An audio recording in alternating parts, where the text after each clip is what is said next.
Hello students, अब chapter 2 का अंतिम पड़ाव है।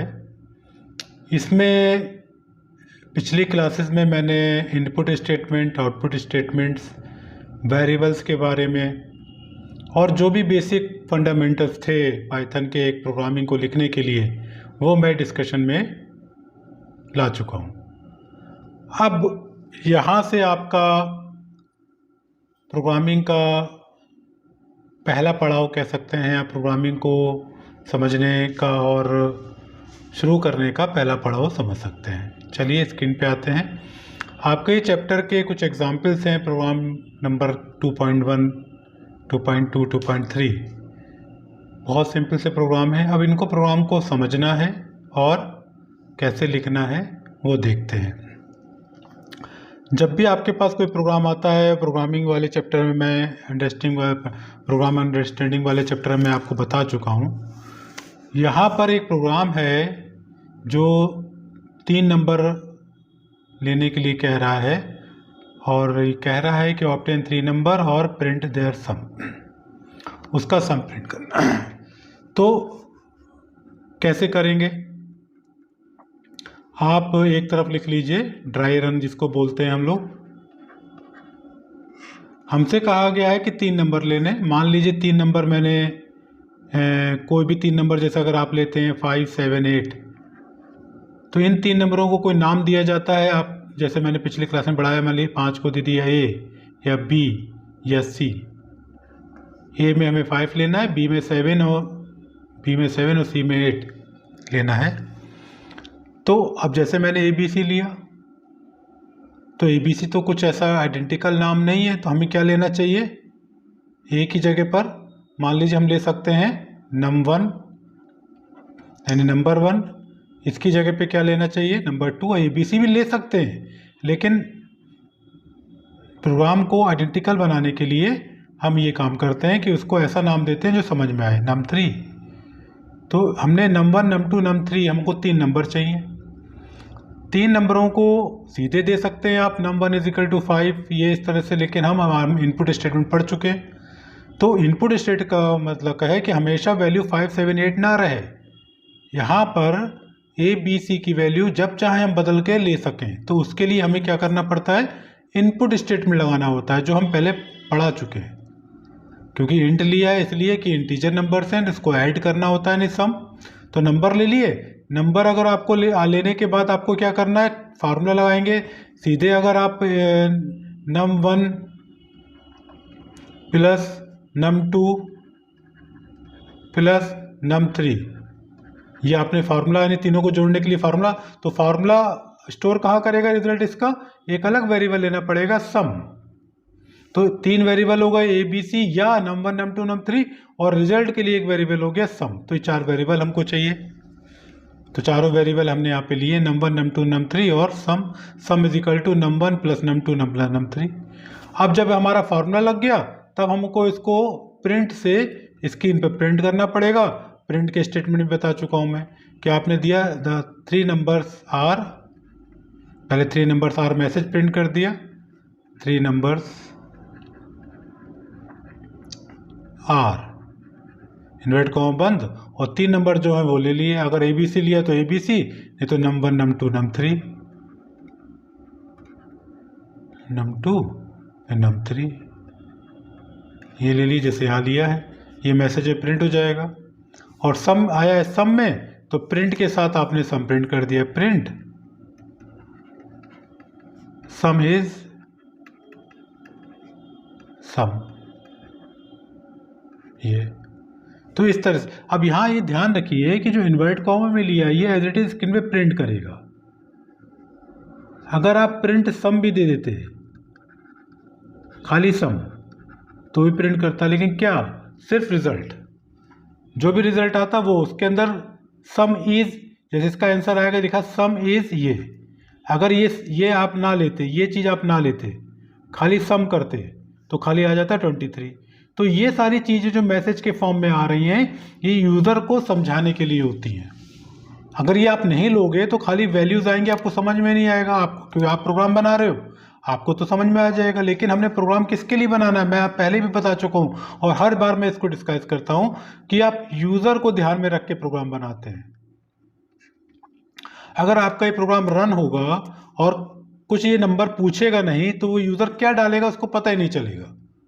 तो उसको यूज़र को दिखाना है कि यहाँ लिख के आया एंटर नंबर 1, इसलिए हमने इनवर्ट कॉमा के अंदर पहले मैसेज लिया एंटर नंबर 1। और खाली इनपुट ले लेंगे तो खाली कर्सर बिलिंग करता रहेगा। कैसे, एक उदाहरण मैं अभी आपको स्क्रीन पे दे के दिखा रहा हूँ तो आपको और अच्छे से वो क्लियर होगा।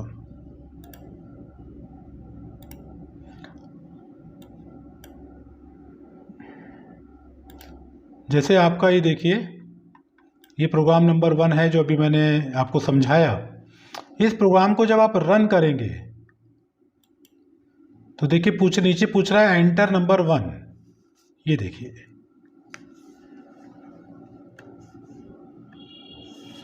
एंटर नंबर 1, क्योंकि ये मैसेज आपने यहाँ पर दिया हुआ है, ये मैसेज यहीं आ रहा है।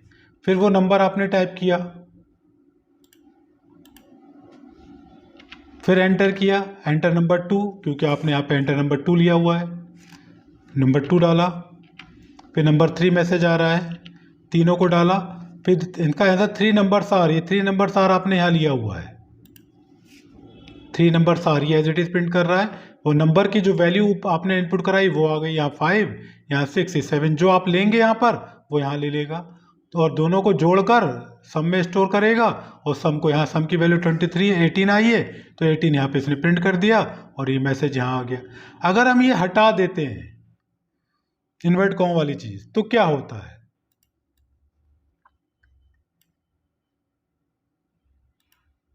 मान लीजिए आपने यहाँ पर ये मैसेज हटा दिया,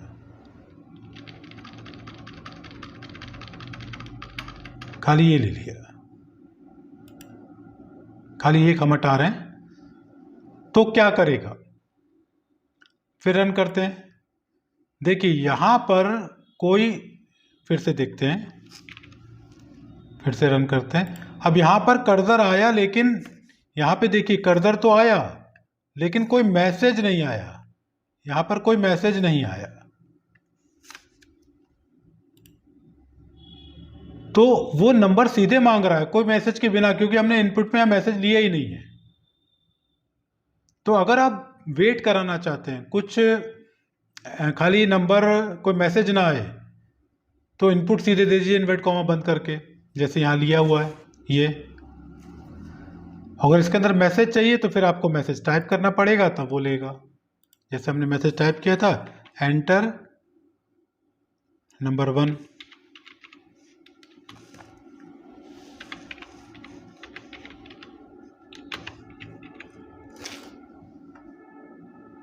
इन्वर्ट कॉमा बंद करेंगे। अब फिर जब रन करेंगे तो एंटर नंबर 1 आपको देखिए यहाँ पर पूछ रहा है, ये देखिए ये आ गया एंटर नंबर 1।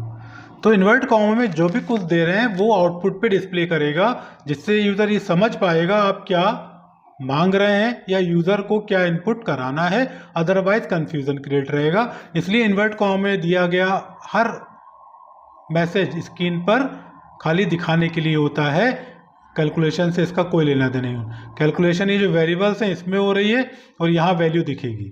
आप खाली ये हटा दीजिए 3 नंबर्स आर, तो खाली नंबर्स प्रिंट हो जाएंगे, ये मैसेज नहीं आएगा। आप सम इज हटा दीजिए तो खाली सम आ जाएगा, ये मैसेज नहीं आएगा। तो प्रॉपरली एक मैसेजिंग के साथ रिजल्ट चाहिए होता है, तो उसके लिए ये सिंटेक्सेस या इस तरह के प्रारूप का यूज़ किया जाता है। आप इसमें चेंज करके डिलीट करके लगा के देखिए, जिससे आपको इसका और अच्छे से समझ में आएगा। ठीक है,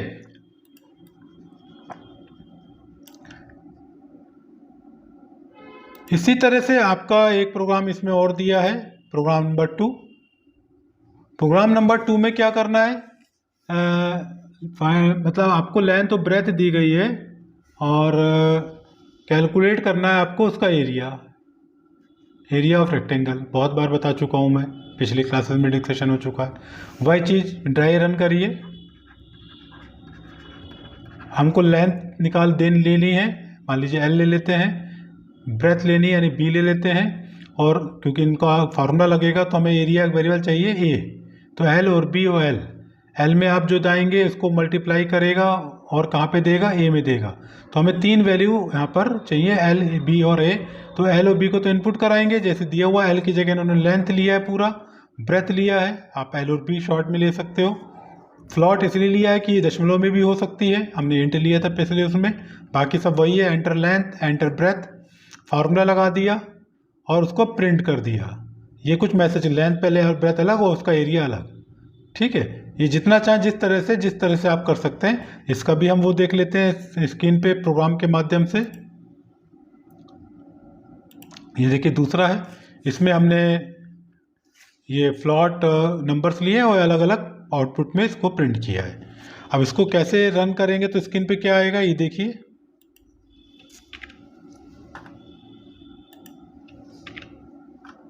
रन करते हैं। Enter length of the rectangle मांग रहा है, मान लीजिए हमने 5 ले ली। ब्रेथ मांग रहा है 6, तो देखिए 5 और 6 लेंथ हो गई और एरिया हो गया 30, कैलकुलेट करके दे दिया। ये सब जितने भी ये लिख के जो आ रहा है ये यूज़र प्रॉपरली समझ पाएगा। अगर ये लिख के नहीं आएगा तो उसको कंफ्यूजन होता है क्या मांगा जा रहा है और क्या आ रहा है। ये प्रॉपरली सब, ये सब मैसेज है, ये आप इग्नोर भी कर सकते हो और दे भी सकते हो। नहीं दोगे तो ये सिर्फ आपके लिए प्रोग्राम है, आप जानते हो इसका आउटपुट क्या होगा, लेकिन यूज़र के सामने जब जाएगा तो वो समझ नहीं पाएगा क्या हमें मांगा जा रहा है और हमारा रिजल्ट क्या है। तो ये मैसेजिंग का मेन उद्देश्य यूज़र के पॉइंट ऑफ व्यू से होता है कि यूज़र आपके प्रोग्राम को रन करने पर क्या मांग रहा है, वैल्यू क्या देनी है वो पता चल जाए कि उसको, और रिजल्ट के समय क्या रिजल्ट आ रहा है वो उसको समझ में आए। तो ये प्रोग्रामिंग जो भी कन्वेंशंस होते हैं उसको लिखना बहुत आवश्यक होता है, इसलिए ये लिखे जाते हैं। ठीक है, तो ये 2 प्रोग्राम आपको समझ में आ गए होंगे। तीसरा प्रोग्राम आप खुद बनाइए। तीसरा प्रोग्राम जो आपके एग्जाम्पल में है बना है, आप कोशिश ये करिए कि आप वो उसको खुद बनाएं और खुद बना के उसको आगे यूज़ करें। वो प्रोग्राम आपका ये है कि बॉडी मास इंडेक्स निकालना है। तो बॉडी मास इंडेक्स निकालने का जो फार्मूला है वो ये दिया हुआ है, और यहाँ फार्मूला ये पूरा लिखा है, weight upon height into height in metre into height in metre, height into height. तो इसको आप अपना एक फार्मूला इंप्लीमेंट करके शॉर्ट करके वेरिएबल्स, जैसे आप पूरा हाइट इन मीटर लिखने की जरूरत नहीं है तो आप एच ले लीजिए। बीएमआई के लिए बीएमआई छोटा है तो आप ले सकते हैं। ठीक है, वेट के लिए डब्ल्यू ले लीजिए। शॉर्ट करके प्रोग्राम बनाइए जिससे ज़्यादा समय ना लगे। तो ये इसलिए बन लिखा जाता है जिससे कोई भी इसको देखेगा समझ में आ जाएगा। यहाँ पर वेट इनपुट कराया है केजी में, यहाँ पर हाइट है मीटर में। ठीक है, और फिर फार्मूला लगा हुआ है पूरा, और ये स्क्रीन पर रिजल्ट आ रहा है जो ये रिजल्ट दिया हुआ। ठीक है, तो इस तरह से आप अपने प्रोग्राम्स को बनाना शुरू करेंगे। ये छोटा सा एग्जाम्पल था। अगले चैप्टर्स में और भी ज़्यादा प्रोग्राम्स और ज़्यादा क्वेश्चंस होंगे जिसको हम अच्छे से समझेंगे। आपका टास्क ये है कि आप इन प्रोग्रामों को खुद बनाएं, तुरंत एडिटर खोल लें और टाइप करना शुरू कर दें। एरर्स आ सकती हैं कि ब्रैकेट मिस हो जाएगा, कहीं पर इन्वर्टेड कमा हो, उन एरर्स को पढ़ना सीखिए। जैसे मैं एक उदाहरण के तौर पे आपको ले सकता हूँ, आपसे बता सकता हूँ कि मान लीजिए आपने गलती से इन्वर्ट कॉमा हटा दिए या इन्वर्ट कॉमा छूट गया, जब रन करेंगे तो एरर आ जाएगी। देखिए इनवैलिड सिंटेक्स आ गया, इनवैलिड सिंटेक्स। तो यहाँ पे जहाँ पे एरर है वो भी दिखा रहा है, तो आपको ध्यान रखना पड़ेगा कि यहाँ तो इन्वर्टेड लगा है, यहाँ इन्वर्ट कॉमा नहीं लगा है, इसलिए यहाँ पे इसलिए एरर आ रही है। इन्वर्ट कॉमा लगा दीजिए,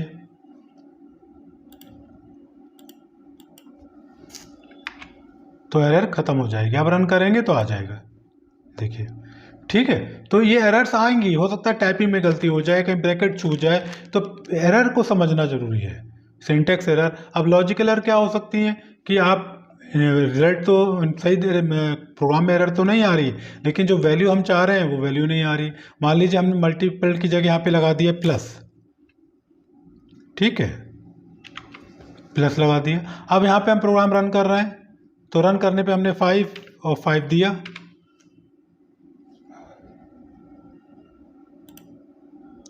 5 5, तो 10 आया। देखिए नीचे आ रहा है 10। अब ये 10 आ रहा है, आप तो कह रहे हो 10 तो होना नहीं चाहिए, L इंटू बी होता है फार्मूला, तो 5 इंटू 5 तो 25 होता है। गलत है कंप्यूटर? नहीं, कंप्यूटर गलत नहीं है। आपका यहाँ लॉजिक लग रहा है कि 25 आना चाहिए और आ रहा है 10, तो इन बीच आपको जो फार्मूला देना चाहिए था वो आपने नहीं दिया। Just check it. आपने यहाँ क्या लिया हुआ है, यहाँ पे प्लस लिया हुआ है, गलती से ही हुआ चाहे जैसे भी हुआ। अब इसको आप ठीक कर लीजिए, यहाँ प्लस हटा दीजिए, यहाँ स्टार लगा दीजिए, मल्टीपल। अब रन करिए, 5 × 5, देखिए 25 आ गया। तो ये लॉजिकल एरर है। सिंटेक्स एरर मैंने बताया, इन्वर्ट कॉमा हटा दिया, सिंटेक्स एरर होगी, ये लॉजिकल एरर है। तो इस तरह के एरर को भी आप जितना प्रोग्राम रन करेंगे तभी आपके समझ में आएगी। और ये वाला प्रोग्राम आप खुद टाइप करिएगा, रन करके देखिएगा, ठीक है। और ना समझ में आने पर लाइव क्लास में डिस्कशन करेंगे। फिर एक रिवीजन है, रिवीजन वही कि पाइथन के बहुत सारे कंपोनेंट्स होते हैं एक प्रोग्राम के, जो मैं डिस्कस कर चुका हूँ, expression, statement, comment, function, block and indentations. और an expression is a legal combination of symbols that represent a value. कोई वैल्यू अगर हम निकाल रहे हैं तो वो एक्सप्रेशन है, और कोई निर्देश या इंस्ट्रक्शन दे रहे हैं तो वो स्टेटमेंट है। स्टेटमेंट में कोई वैल्यू आई जरूरी नहीं है, ठीक है। और कमेंट नॉन एग्जीक्यूटिबल होता है, ये आपको अपने प्रोग्राम को समझने के लिए कि आगे वाला स्टेटमेंट क्या कर रहा है वो लिखने के लिए, क्योंकि अभी आपको याद होता है वो आप सोचते हैं कि आगे हम भूल जाएंगे, इसलिए कमेंट को लगाया जाता है। और कमेंट शुरू किससे होता है? हैश कैरेक्टर से। और सिंगल लाइन कमेंट भी, मल्टी लाइन और इन लाइन कमेंट भी हो सकता है, ठीक है। और फंक्शन क्या होता है? एक नॉर्मल प्रोग्रामिंग का ही कोड है जो किसी अलग टास्क को वहाँ करता है, और ज़रूरत पड़ने पर मेन प्रोग्राम में इसको कॉल कर लिया जाता है। और block, code block, group of statement that are part of another statement, मतलब एक मेन स्टेटमेंट से अलग कुछ लिख रहे हैं तो वो ब्लॉक या ब्लॉक कोड में लिखा जाता है। ब्लॉक को कैसे रिप्रेजेंट करते हैं? इंडेंटेशन से। जैसे मैंने 4 स्पेस, ये 4 स्पेस देके आप कुछ भी लिख रहे हैं तो ये एक ब्लॉक हो जाता है। 1 block is equal to 4 space. तो 4 स्पेस देके आप कुछ भी लिखोगे तो एक ब्लॉक मान लेगा, ठीक है।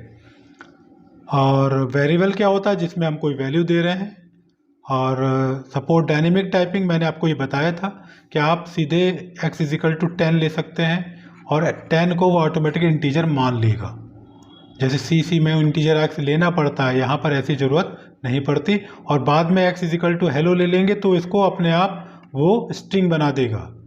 C++ में ऐसा नहीं कर सकते थे। तो यही डायनेमिक टाइपिंग है पाइथन में। इनपुट का यूज़ होता है यूज़र द्वारा, आप कीबोर्ड से कोई वैल्यू लेना चाहते हैं कि जैसे x इज इक्वल टू 10 सीधे दे दिया, आप x की वैल्यू हमेशा 10 रहेगी, आप बदल कर लेना चाहते हो तो किसका यूज़ करेंगे? इनपुट का। पिछले प्रोग्राम में मैंने इसको डिस्कशन कर लिया है। और प्रिंट से हम स्क्रीन पर आउटपुट प्रिंट करते हैं। तो इस तरह से सारा ये लेक्चर है इन टॉपिक पर आधारित है। इसको फिर से एक बार समझ लीजिएगा। अब क्योंकि प्रोग्रामिंग स्टार्ट हो रही है, प्रोग्रामिंग का कंसेप्ट और अच्छे से क्लियर करने के लिए आप प्रोग्राम को टाइप करके रन करना देखना शुरू कर दीजिए। और फिर भी आपको सोचने में और आपको एक लॉजिक को पकड़ने में कोई दिक्कत हो तो फिर क्लास में डिस्कस करके उस पर अपने माइंड को, लॉजिक को शार्प करिएगा। क्योंकि इसके बिना अगर आप ये सोच नहीं पाएंगे, उसके लॉजिक को पकड़ नहीं पाएंगे तो प्रोग्राम